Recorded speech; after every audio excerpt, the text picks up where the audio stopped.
kuramukije aho dema kubana natwe amakuru n'ibiganiro vya minsi yose tudahema gushikiriza kuri ndebesha kuri nyene yacu ya Isange TV.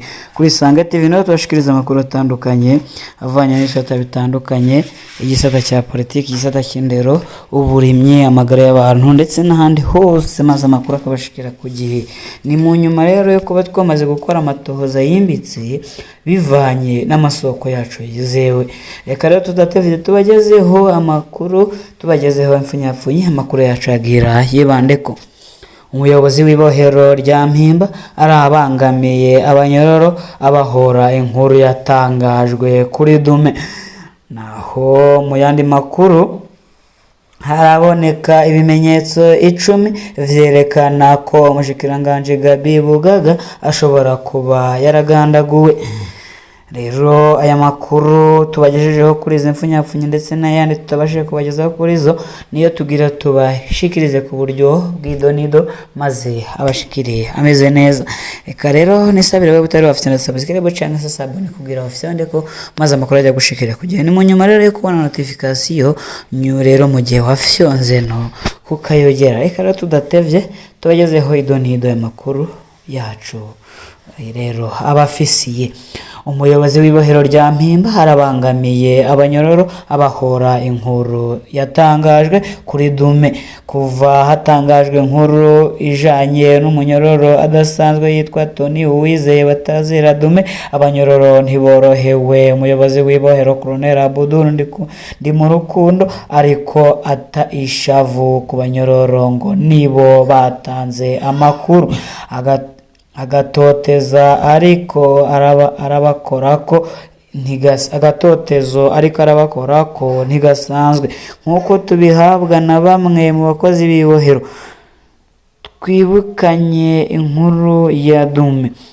Tony Uwizeye batazira Dume n'umunyororo yavuzwe mu bwicanyi bwinshi cyane biboneka ko yabukorana n'iperereza ry'u Burundi. N'umunyororo yapfunzwe kenshi kandi yatorotse kenshi ibohero nk'uko twabibonye muri attestation yakozwe n'utwara ibohero muri 2021 Colonel Serija Nibigira batazira Gikona. Ico gihe Dume yakurikiranwa ku vyaha 12 rero bikomakomeye harimwo kugandagura abantu,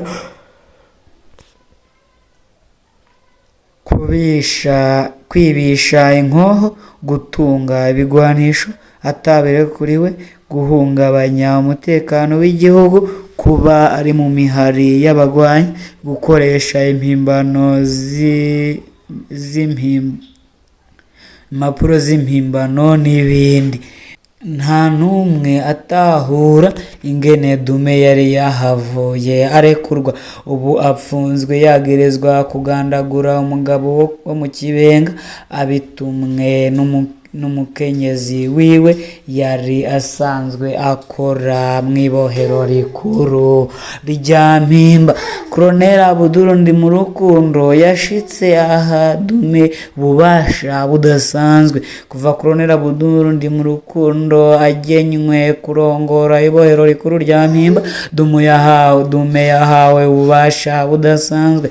Yahawe kurongora abanyororo bo muri quartier Serire A bita Izorema, yongera ahabwa uruhusha rwo gusohoka ibohero misi yose. Aha ava ku Mpimba isaha 2 z'igitondo akagaruka mu ijoro yaborewe. Yashitse Dume ashikira gukubita abanyororo bagenzi we, anagirizwa ko yobafata ku nguvu abanyororo b'abakenyezi. Aya makosa ya Colonel Abdul ndi mu rukundo yarababaje cyane abo bakorana, maze badusaba kuyashira ahabona. Ubu rero ishavurira niga ku muyobozi w'ibohero. Abdul ndi mu rukundo ntashobora gusigura ingene aha ububasha bwo gusohoka umunyororo yagerezwa kuba yatorotse kenshi ibohero, akaba yagerezwa n'ivyaha bikomeye cyane nko kwica abantu no kwibisha inkoho. kuva dushize ahabona ayo makuru Dume ntakirekuriwe gusohoka hanze. Abdul Ndimurukundo yaramubujije. Nico kimenyetso kitabesha ko ivyo yakoze bitari bihuye n'amategeko. None karaciye ingani amakosa yiwe atume yihorera ku banyororo basanzwe bigorewe. Impanuro kuri Koloneli Abdul Ndimurukundo. Koloneli raba ntugwe mu makosa n'Imana itihanganira. Imbere yawe twarigeze guhanura Koloneli Serge Niyibigira batazira Gikona, nawe yica amatwi mu gihe yari kararenganya abanyororo nk'uko nyene. Erega ntivyateye yavuye kuri iyo ntebe, wicaye ko yinjizwa ibohero rikuru rya Bubanza. Yavuye kuba umuyobozi w'ibohero ahinduka umunyororo nawe.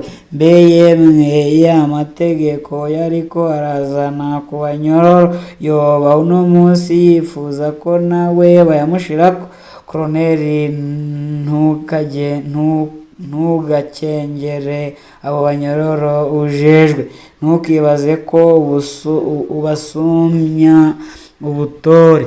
Oya, ico kibanza kimeze nk'ibitaro. Ukiri muzima wese arashobora kugicamwo. Abo ubona umengo n'abakengerwa batunga uzi ko ejo bashobora guhinduka ababanyi bawe. Umwanya uri muri ayo mabanga urabatunganiriza mbere waroshe ubuzima bwabo. Ubikorere nk'uko wifuza ko wabikorerwa mu gihe wakwisanga mu kibanza cabo. Uzaba ubaye umugabo twese tuzibuka. Simvuze byinshi ariko urabizi ko nta kwanka. Naho mu yandi makuru, ibimenyetso 10 vyerekana ko umushikiranganji Gabi Bugaga ashobora kuba yaragandaguwe. Kuva hatowe ikiziga c'umushikiranganji Gabi Bugaga mu gitondo iminsi yashize mu modoka yiwe ahitwa mu Kiyoga mu Rubirizi. Ibibazo ni vyinshi ku banyagihugu. Leta ya Perezida Ndayishimiye yo isa niyidakeneye ko habaho amatohoza ku nkomoko y'urupfu rw'umushikiranganji wayo. Perezida Ndayishimiye yavuze ko ari urupfu giturumbuka, hanyuma arahoza abarundi n'umuryango w'umuhisi. Ibimenyetso vyinshi vyerekana ko uyu mushikiranganji ashobora kuba yarishwe. Hano tubasangiza ibimenyetso 10 tugasaba leta ko yatanga umuco kuri ivyo bibazo biciye mu matohoza y'ukuri. Gabi Bugaga yari yicura ko ashobora kugirirwa nabi. Abagenzi b'umuhisi Gabi Bugaga batumenyesheje ko yari amaze iminsi afise amakenga umutekano wiwe. Hariho ikintu cari kimuteye ubwoba ariko atahora yubahuka gutomora neza. Umwe mu bagenzi biwe aba mu gihugu ca Buraya yagize ati: Gabi Bugaga twahora tuvugana imisi yose, yambwira ko hari ibimuteye ubwoba ariko ntavyo yatomora. Ni muri iyo ntumbero yasa n'uwamaze gutegura umugambi wo kuva mu Burundi. Ubwa mbere yapanga kuja Canada ariko ubu yari yabihinduye. Hariho ivyo yari yansavye kumufasha vyatumye acaza kuba ino i Buraya. Umunsi umwe imbere yuko apfa yariko aransaba ko ko twihutisha uwo mugambi. Hari ubundi mugenzi wiwe yatubwiye ko Gaby Bugaga hari abo yahanuje gutanga imihoho baramubuza, ariko abo bose bavuga ko atababwiye icari kimuteye ubwoba. Uko telefone ya Gaby yakoreshejwe mu ijoro ryiwe rya nyuma.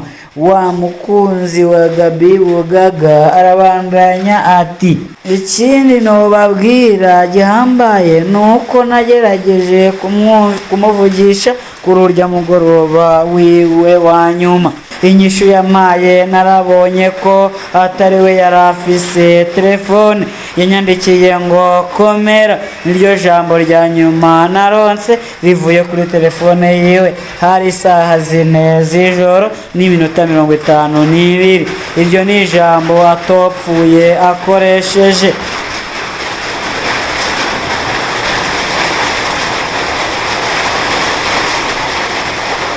Muri telefone yiwe saa 4 z'ijoro n'iminota 52. Iryo rero ni ijambo atopfuye akoresheje kuri jewe, kuko arazi ko njewe ntare umudede. Imvugo yacu yabamwo urukundo rwinshi. Natahuye ko kanyanyene ko atari we yari afise iyo telefone.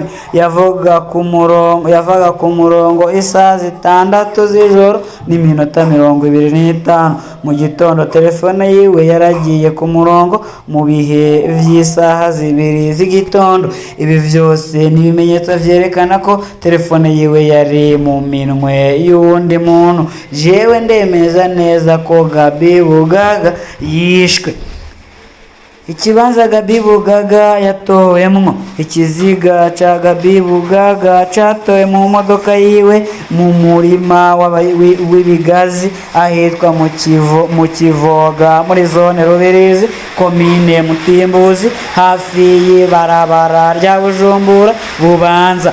Kugeza ubu nta n'umwe agira ingene umushikiranganji yoba yafashe iryo barabara mu masaha y'ijoro rya kure atamushoferi canke umujejwe umutekano bari kumwe. Hariho abemeza ko uwo mugoroba bari bamubonye ku bushikiranganji bujejwe urwaruka n'inkino. Hari abamubonye agiye harya mu kibanza bakinira golf, ategerezwa kuba yaragiye muri marishe. Hari uvuga ko yoba yamubonye ariko afata agacupa ku kirabo bita ku Nyambo mu masaha yagereza isaha 3 z'ijoro. Niba ayo masaha yarari Bujumbura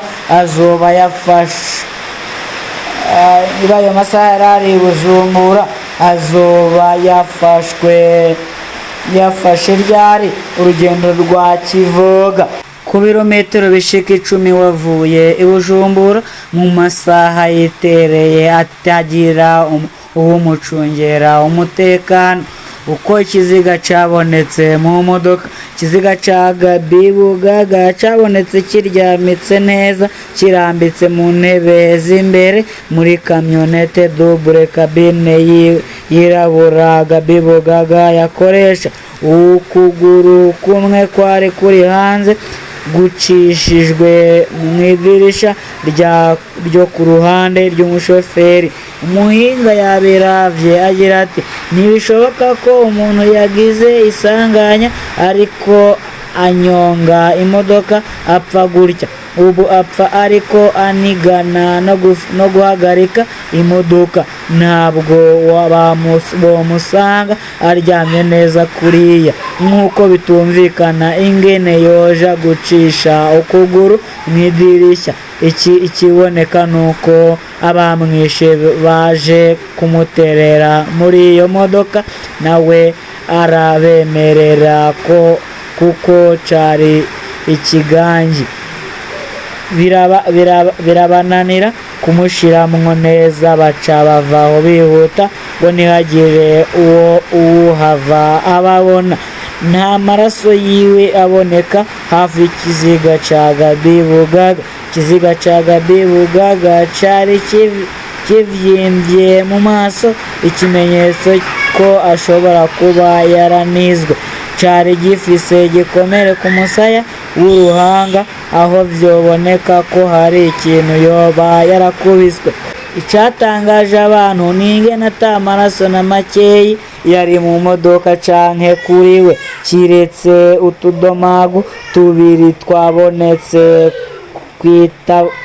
kw'ikabutura yari yambaye. Ibi vyerekana ko Gaby Bugaga ashobora kuba yiciwe ahandi. Ikiziga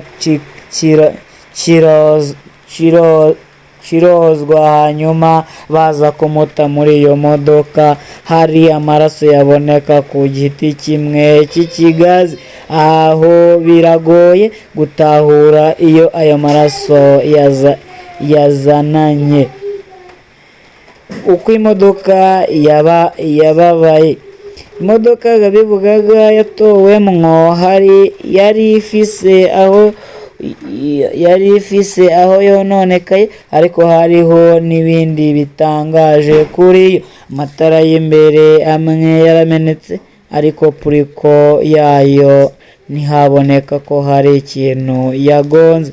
Uruhande rw'umushoferi rusa neza cane, ntaco rwabaye, ari narwo rwarimwo kwa kuguru kwasigaye hanze mw'idirisha. Uruhande rundi nirwo ruboneka, umengo rwaragonzwe hagati na hagati. Ntivyoroshe kubona neza uko aho hantu hagonzwe, womengo imodoka yisetse ku giti cahatswe kuyinjiramwo gihagaze, ariko ntibiboneka uko yoba yariko iragenda kugira cinjiremwo aho hantu. Imparati y'inyuma yaravuyeko, ariko ntiyigeze iboneka muri ico kibanza. None yaviriyemwo hehe? Ivyatsi vyaho basanze imodoka ntivyerekana ko imodoka yahagiriye ingorane zikomeye nk'uko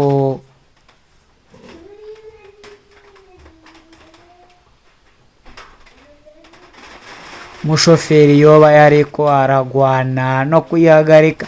Imodoka yari izimije neza, amatara azimije neza. Ubundi mu masanganya nk'ayo mw'ijoro n'imiburiburi amatara aguma yaka. Airbag y'imodoka ntiyasohotse. Mu modoka za none harimwo ubuhinga bwo gukingira umushoferi iyo hari ikintu asetse. Hari icitwa airbag gisohoka kikarinda umushoferi ko yicwa na coke yo guseka kuri vola y'imodoka. Ikiboneka nuko imodoka ishobora kuba yagongewe ahandi, canke ikaba yarahonzwe ikintu hanyuma izanwa muri ico kibanza kugira yitwe ko yahakoreye isanganya. Urupfunguzo rw'imodoka rwari mw'isakoshi. Ikintu ca mbere gitangaje ni ingene urupfunguzo rw'imodoka rutari mu modoka, ahubwo barusanze ruri mw'ishakoshi ya Gaby Bugaga. None yariko anyonga adakoresha urupfunguzo, canke yarashoboye guhagarika imodoka arakuramwo urupfunguzo arubika, hanyuma araryama acisha ukuguru mw'idirisha.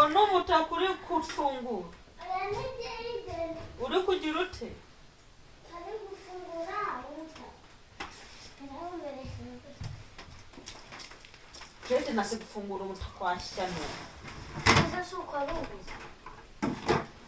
Mugumye n'ikina bwo kuri ya myenda ndabasekura. Dede abusekura. Maze yananeye ndamuhi. Nakona namuji yitumya yango yayagira yanene po. Dede sigaye kazi gakomeye. ureke gukina kw'iyo myenda abanyayitwite.